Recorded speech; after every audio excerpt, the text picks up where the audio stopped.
اب خان صاحب کے اوپر جو سختیاں برتی جا رہی ہیں وہ کیوں؟ بیسیکلی جب خان صاحب پیغام دیتے ہیں کہ جیل کے اوپر ایک کرنل جو ہے نا وہ حکمرانی کر رہا ہے، جس کا باجی علیمہ نے بھی ذکر کیا،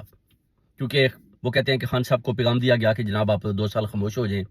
دوسرا، خان صاحب کو یہ بھی پیغام دیا گیا کہ ہم آپ کے ساتھ مذاکرات کرنے کو تیار ہیں، مگر آپ نے باہر آ کر 26ویں ترمیم یا اپنا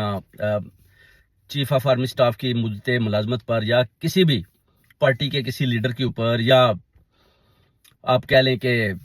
کسی نظام کے اندر آپ نے مداخلت نہیں کرنی، بلکہ آپ نے نیب کے اندر بھی کسی قسم کی مداخلت نہیں کرنی، جو نیب کو بھی آپ کو پتا میرے پاکستانیوں انہوں نے بہت کمزور کر دیا، ان کی جتنی بھی ساری پاور تھی وہ بھی شہباز شریف کے پاس چلی گئی ہیں۔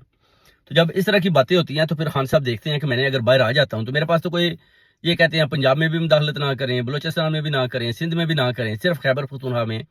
آرام سے بیٹھ جائیں اور 2 سال خاموش رہیں، کیونکہ 3 سال حکومت کو ہو گئے ہیں، 2 سال اور خاموش رہیں، اس کے بعد پھر الیکشن کا اعلان کریں گے۔ تو یہ ڈیل بیسیکلی ہو نہیں رہی۔ اور جدھر جب یہ پیغام بھی آتا ہے کہ جناب خان صاحب نے یہ بھی بتایا جی کہ جنرل عاصم منیر صاحب ہیں جو وہ جناب علی کنٹرول کر رہے ہیں سارا کچھ، تو یہ بیسیکلی ایسا ہوتا ہے کہ جو حکومت ہے، حکومت پاکستان جو فارم 47 کی ہے، بیسیکلی یہ اس طرح کی باتیں جو ہے نا یہ بھی پھیلاتے ہیں کہ ٹھیک ہے جی ادھر ایسا کرتے ہیں کہ آرمی کو بھی، پاک فوج کو بھی بدنام کرتے ہیں۔ بیسیکلی جو بدنامی کا باعث پاک آرمی کا بنے ہوئے ہیں وہ ہے فارم 47 کی حکومت، شہباز شریف، مریم نواز، نواز شریف اور آصف علی زرداری، یہ سارے مل کر ٹرولنگ کر رہے ہیں، یعنی بتانا چاہتے ہیں کہ شاید خان صاحب فوج کے خلاف ہیں، حالانکہ خان صاحب نے ایک دفعہ بھی فوج کے خلاف بات نہیں کی۔ آپ کو یاد ہوگا کہ جیل کے اندر جب خان صاحب پیدل جا رہے تھے، ان کے اندر کسی صحافی نے سوال کیا تھا کہ خان صاحب باہر پوری قوم فوج کے ساتھ، اسٹیبلشمنٹ کے ساتھ کھڑی ہے، تو خان صاحب کھڑے ہو گئے، انہوں نے بولا کہ ہاں قوم کو اپنی فوج کے ساتھ کھڑا ہونا چاہیے۔ تو یہ ابھی جو مذاکرات ہو رہی ہیں اس میں یعنی نئی ڈیلیں سامنے آ رہی ہیں جو اپنا پوری نہیں ہو رہی، اس میں جو مذاکرات کب کے کمپلیٹ ہو جانے تھے، مگر